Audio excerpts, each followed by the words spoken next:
Hi అండి, అందరూ ఎలా ఉన్నారు? బాగున్నారా? ఈరోజు వీడియో ఏంటంటే స్వీట్ షాప్ స్టైల్లో గోధుమ పిండితో బాదుషా చేశానండి. అది కూడా మనం రెగ్యులర్గా చేసుకునే బాదుషా లాగా కాదండి. ప్రాసెస్ అంతా సేమే అయినా కానీ మనం చేసుకునే విధానంలో కొంచెం డిఫరెన్స్ ఉంటుందండి. పాకం లోపల వరకు పీల్చుకుని కలర్లో కానీ టేస్ట్లో కానీ చాలా బాగుంటుందండి. ఈ రకంగా మీరు ఎక్కడ చూసి ఉండరేమో అనుకుంటున్నానండి. వీడియో ల్యాగ్ లేకుండా ప్రాసెస్ ఏంటో చూసేద్దాం రండి. ఈ బాదుషాని గోధుమ పిండితో చేశానని చెప్పాను కదండి. ఒక గిన్నెలోకి ఒక 2 కప్పులు గోధుమ పిండి తీసుకున్నాను. తర్వాత ఒక పావు టీ స్పూన్ వంట సోడా, ఒక పావు టీ స్పూన్ బేకింగ్ సోడా వేసుకుని పిండిలో ఇవన్నీ బాగా మిక్స్ అయ్యేలాగా కలుపుకోవాలి. తర్వాత దాంట్లోకి కరిగించుకున్న బటర్ని వేసుకున్నానండి. దీని ప్లేస్లో నెయ్యి అయినా వేసుకోవచ్చు, లేదంటే స్వీట్ షాప్లో అయితే డాల్డా వేసుకుంటారు. అది హెల్త్కి అంత మంచిది కాదు కాబట్టి నేనైతే బటర్ వేసుకున్నాను. బటర్ వేసుకున్నాక మళ్ళీ ఒకసారి అంతా కలుపుకోవాలి. తర్వాత కొంచెం కొంచెం నీళ్లు పోసుకుంటూ పిండిని చపాతీ ముద్దలాగా కలుపుకోవాలి. మరీ సాఫ్ట్గా కాకుండా మరీ గట్టిగా కాకుండా ఇలా వీడియోలో చూపించిన విధంగా కలుపుకుని మూత పెట్టి పిండిని ఒక 10 నిమిషాలు పక్కన పెట్టుకోవాలి. దానివల్ల పిండి ఇంకా కొంచెం సాఫ్ట్గా అవుతుంది. తర్వాత పాకం పట్టుకోవడానికి స్టవ్ మీద కడాయి పెట్టుకుని దాంట్లోకి 1 కప్పు పంచదార, ఒక అరకప్పు నీళ్లు వేసుకుని పంచదారని బాగా కరిగించుకోవాలి. బాదుషాని కొలతల ప్రకారంగా చేసుకోవాలండి. నేను 2 కప్పులు గోధుమ పిండి తీసుకున్నాను కదా, దానికి 1 కప్పు షుగర్ వేసుకోవాలి. అలాగే అరకప్పు నీళ్లు వేసుకోవాలి. షుగర్ కరిగి ఇలా మరుగుతున్నప్పుడు ఒకసారి పాకాన్ని చెక్ చేసుకోవాలి. చేతికి పట్టుకున్నప్పుడు ఇలా జిగురు ఉంటే సరిపోతుంది. ఇప్పుడు ఫ్లేవర్ కోసం కొద్దిగా ఇలాచీ పొడి, పాకం గట్టిపడకుండా 1 స్పూన్ నిమ్మరసం వేసుకుని ఒకసారి కలిపి ఒక 2 నిమిషాల నుంచి స్టవ్ ఆఫ్ చేసుకుని పాకాన్ని పక్కన పెట్టుకోవాలి. ఇప్పుడు ఒక గిన్నెలోకి ఒక 2 స్పూన్ల ఆయిల్ వేసుకుని తర్వాత 1 స్పూను గోధుమ పిండి వేసుకుని పిండి ఉండలు లేకుండా బాగా క్రీమీ లాగా వచ్చే వరకు కలుపుకుని పక్కన పెట్టుకోవాలి. దీన్ని బాదుషా చేసినప్పుడు అయితే మనం యూస్ చేసుకోవాలండి. ఒక 10 నిమిషాలు అయిన తర్వాత కలుపుకున్న పిండిలో నుంచి చిన్న చిన్న ఉండల్లాగా చేసుకుని పక్కన పెట్టుకోవాలి. సైజ్ అయితే మనకి నచ్చిన సైజులోకి అయితే చేసుకోవచ్చండి. నాకు కావాల్సిన సైజుకి అయితే నేను ఉండలు చేసుకుని పక్కన పెట్టుకున్నానండి. ఇప్పుడు ఒక చపాతీ పీటకి ఆయిల్ రాసి ఒక్కొక్క పిండి ముద్దను తీసుకుని ఇలా చపాతీలాగా ఒత్తుకోవాలి. మరీ లావుగా కాకుండా మరీ పలసగా కాకుండా మీడియంలో అయితే చపాతీలను ఒత్తుకోవాలండి. ఇప్పుడు ఈ చపాతీ పైన ముందుగా కలిపి పక్కన పెట్టుకున్న గోధుమ పిండి ఆయిల్ని ఈ చపాతీ పైన వేసుకుని చపాతీ మొత్తం రాసుకోవాలి. ఎక్కడ గ్యాప్ లేకుండా అయితే ఈ పిండిని మొత్తం అప్లై చేసుకున్నాక ఒక చాకు తీసుకుని చపాతీని ఇలా వీడియోలో చూపించిన విధంగా రిబ్బన్స్ లాగా కట్ చేసుకోవాలి. ఇలా కట్ చేసుకున్న చపాతీని ఎక్కడా ఊడిపోకుండా మెల్లగా వేళ్లతోటి దగ్గరికి ఇలా వీడియోలో చూపించిన విధంగా ఫోల్డ్ చేసుకుంటూ రావాలి. చపాతీ పీటకి ఆయిల్ రాసుకున్నాం కాబట్టి చపాతీ పీటకు కూడా అంటుకోదండి. కాకపోతే తీసేటప్పుడు మాత్రం జాగ్రత్తగా తీసుకోవాలి.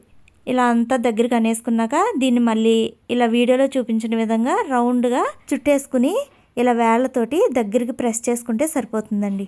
ఇప్పుడు మిగిలిన పిండి ముద్దలను కూడా ఇలానే కట్ చేసుకుని బాదుషాలాగా రెడీ చేసేసుకున్నాను. తర్వాత స్టవ్ మీద డీప్ ఫ్రైకి సరిపడా ఆయిల్ పెట్టుకుని ఆయిల్ లైట్గా కాగిన తర్వాత మాత్రమే ఈ బాదుషాలను అయితే వేసుకోవాలండి. ఆయిల్ మాత్రం బాగా హీట్గా ఉండకూడదండి ఈ బాదుషాలకి. ఒకవేళ బాదుషాలు వేసాక ఆయిల్ బాగా వేడెక్కింది అనిపించినప్పుడు స్టవ్ ఆఫ్ చేసుకుని వేడి తగ్గేంత వరకు అదే ఆయిల్లో బాదుషాలని వేపుకుంటే సరిపోతుంది. బాదుషాలు వేసిన వెంటనే అసలు గట్టి పెట్టకూడదండి.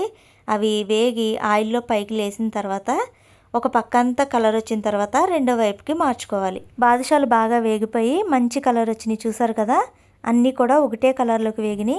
ఇప్పుడు వీటిని తీసేసుకుని ముందుగా రెడీ చేసి పెట్టుకున్న పాకంలో వేసుకుని ఒకసారి 2 వైపులా జాగ్రత్తగా తిప్పుకోవాలి. కలర్ చూసారా, చాలా బాగుందండి, మంచి కలర్లో ఉన్నాయి.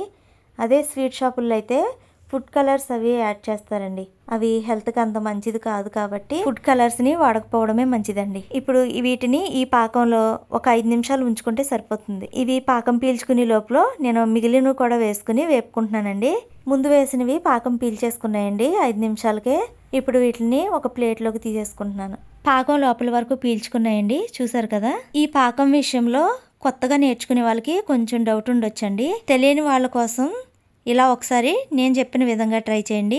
పంచదార వేసుకున్నాక వేసిన పంచదార కరిగిపోయి నీళ్ళు బాగా మరిగి గులాబ్ జామున్ పాకం వస్తుంది కదా, అలా పాకం వచ్చాక ఒక 5 నిమిషాలు పాకాన్ని అలా మరిగించుకుంటే సరిపోతుంది. బాగా పాకం చిక్కబడినా కానీ బాదుషాలు లోపల వరకు పీల్చుకోదండి. ఇలా నేను ఏ విధంగా అయితే చేశానో అలాగే మీరు కూడా చేసుకోండి. తర్వాత వేసినవి కూడా వేగిపోయినాయండి, వాటిని కూడా పాకంలో వేసుకున్నాను. ఇప్పుడు ఒక 5 నిమిషాలు అయిన తర్వాత ఇలా ప్లేట్లోకి తీసేసుకుంటున్నాను. బాదుషాలు ఇంకా టెంప్టింగ్గా కనపడడం కోసం పైనుంచి అయితే సన్నగా తురుముకున్న పిస్తా పప్పు అలాగే సన్నగా తురుముకున్న బాదం పప్పును కూడా వేసుకుంటున్నాను. ఇక్కడ వరకు మా వీడియోని స్కిప్ చేయకుండా చూసినందుకు మీ అందరికీ చాలా థ్యాంక్స్ అండి. స్కిప్ చేయకుండా చూసారంటే ఈ వీడియో మీకు నచ్చిందనే అనుకుంటున్నాను. నచ్చితే కనుక మా వీడియోని ఇప్పటి వరకు లైక్ చేయకపోతే లైక్ కూడా చేసేయండి. అలాగే ఛానల్ని సబ్స్క్రైబ్ చేసుకోకుండా చూస్తున్నట్లే ఛానల్ని సబ్స్క్రైబ్ కూడా చేసుకోండి. నేను కొత్తగా ట్రై చేసిన ఈ బాదుషా రెసిపీ ఎలా వచ్చిందో మీరు కూడా ఇంట్లో ఒకసారి ట్రై చేసి కామెంట్లో కామెంట్ చేయండి. మీరు ట్రై చేశాక ఈ రెసిపీ మీకు నచ్చినట్లయితే మీ ఫ్యామిలీ మెంబర్స్కి ఈ వీడియోని షేర్ చేయండి. ఈ వీడియోతో పాటే మా ఛానల్లో చాలా కుకింగ్ వీడియోస్ ఉన్నాయండి. ఒకవేళ మీకు నచ్చితే కనుక వాటిని కూడా చూసి మీ సపోర్ట్ని ఇస్తారని కోరుకుంటున్నాను. బాదుషాలు అయితే చాలా టేస్టీగా వచ్చినాయండి. చూసారు కదా, లోపల వరకు కూడా వేగినాయి. కలర్ కూడా చాలా బాగుంది. పాకం కూడా పొరల పొరల కింద పీల్చుకుందండి. ఇంట్లో ఏదైనా ఫంక్షన్లు జరిగినప్పుడు వచ్చిన గెస్ట్లకి షాపుల నుండి తెచ్చివ్వడం కన్నా ఇలా ఇంట్లోనే చేసి పెట్టండి, వాళ్ళు అస్సలు వదిలిపెట్టరు. ఇంతేనండి వీడియో. ఈ బాదుషా రెసిపీ మీకు నచ్చినట్లయితే మా వీడియోని లైక్ చేయండి, షేర్ చేయండి. మరిన్ని ఇలాంటి వీడియోస్ కోసం మా ఛానల్ని సబ్స్క్రైబ్ చేసుకోండి ప్లీజ్.